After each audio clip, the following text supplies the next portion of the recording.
بسم اللہ الرحمن الرحیم۔ اسلام میں عورت کی اہمیت۔ جیسے کہ آپ کو معلوم ہوگا کہ پیغمبر اسلام حضرت محمد صلی اللہ علیہ وسلم کے دنیا میں تشریف لانے سے پہلے عرب کے لوگ شرم کے مارے لڑکیوں کو پیدا ہوتے ہی زندہ زمین میں دفن کر دیا کرتے تھے۔ قرآن شریف میں بھی اس کے بارے میں یوں بیان آیا ہے کہ زندہ درگو کر دی جانے والی لڑکیوں کے بارے میں انہوں نے زندہ دفن کرنے والوں سے پوچھا جائے گا کہ جس جرم میں انہیں قتل کیا گیا، پیدا ہونے والی بچی نے کیا ایسی خطا کی تھی؟ خدا نے جسے دنیا میں جینے کا حق دے کر بھیجا، اسے قتل کیوں کر دیا گیا؟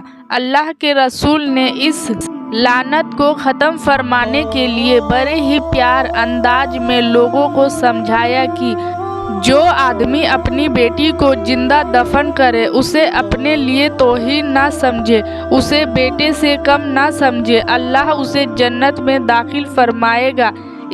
اس بشارت کو سننے کے بعد عرب طبقے میں کافی تبدیلی آئی۔ لوگوں نے اپنے ہاتھوں سے اپنی پیدا ہوئی لڑکیوں کو قتل کرنا چھوڑ دیا تو آقا نے ایک اور خوشخبری سنائی کہ جس کے گھر میں 2 لڑکیاں پیدا ہوئی اور گھر والوں نے اس کی پرورش اچھی ڈھنگ سے کی، انہیں اچھی تعلیم دی اور جوان ہونے پر ان کی شادی کرا دی تو وہ میرے اتنے قریب ہوگا۔ اتنا فرماتے ہوئے آپ نے اپنی 2 انگلیوں کا اشارہ فرمایا، مطلب بالکل قریب۔ آقا نے فرمایا کہ گھر میں اگر کھانے پینے کی کوئی چیز بچوں کے لیے لاؤ تو پہلے بیٹی کو دو، پھر بیٹوں کو۔ کسی بھی حال میں بیٹی کو بیٹے سے کم مت سمجھو۔ جو آدمی اس کے خلاف کرے گا قیامت میں اس کی زبردست پکڑ ہوگی، مطلب قیامت کے دن اس کے اس کام کی سزاؤں کا اعلان کیا جائے گا، جو سزائیں بہت ہی دل دہلا دینے والی ہوگی۔ اس طرح اسلام سے پہلے ماں باپ کی جائیداد میں عورتوں کا حصہ نہیں تھا۔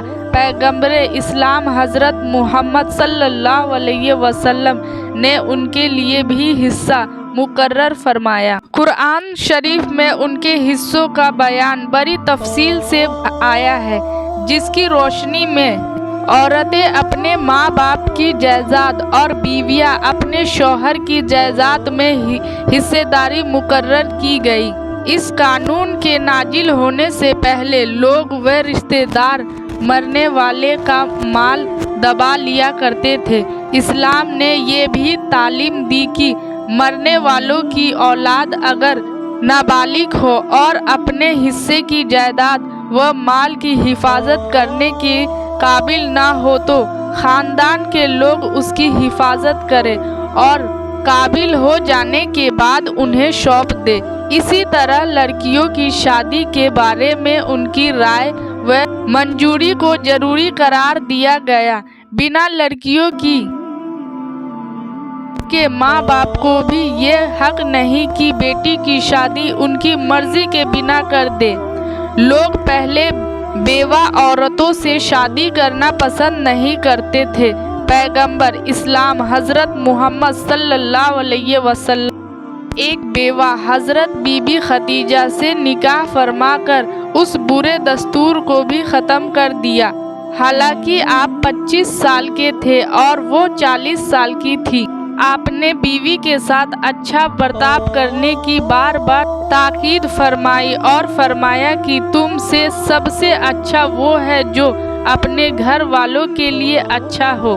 آقا نے اسلام میں عورتوں پر ایک بڑا احسان کر کے انہیں سماج میں بڑی عزت بخشش اور انہیں قابل احترام قرار دیا کہ جنت ماں کی قدموں کے نیچے ہے کی خوشخبری سنائی۔ بڑے خوش نصیب ہے وہ حضرت جو بیٹی، بہن، بیوی، ماں وغیرہ جیسی ہستیوں کی قدر کرتے ہیں اور ان کا حق ادا کرتے ہیں۔ ہم سبھی کو چاہیے کہ عورتوں کی عزت کریں، انہیں عزت کی نظر سے دیکھیں، ان کا احترام کریں۔ اگر ان پر کوئی ظلم ہو رہا ہے تو اس کے خلاف آگے جائے۔ ضروری نہیں کہ عورت کس مذہب کی ہے، اگر کوئی مصیبت میں ہے تو ہر مسلمان کا ذمہ داری ہے کہ ان کی مدد کرنے کے لیے ہمیشہ آگے رہے۔ اللہ ہم سب کو دین کے راستے پہ چلنے کی توفیق عطا فرمائے، آمین۔ اور اس ویڈیو